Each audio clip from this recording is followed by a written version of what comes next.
Hey guys, welcome back to TechMan. Today, let me show you how to fix TikTok echo on live stream.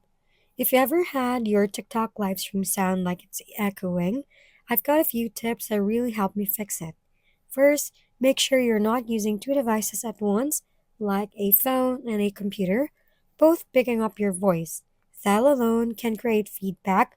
Personally, I always use headphones or earphones, which keeps the mic from picking up the speaker sound.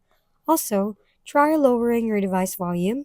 Loudspeakers can bounce right back into your mic and cause echo. Another thing I do is close background apps.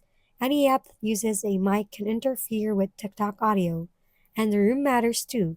Streaming in a space with carpet, curtains, or soft furnishing helps absorb sound, unlike empty rooms with hard surfaces.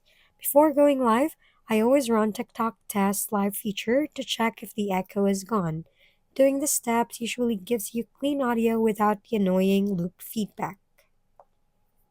If we've been helpful, kindly give us a thumbs up and don't forget to hit the subscribe and bell button for more contents. For any questions and suggestions, comment down below.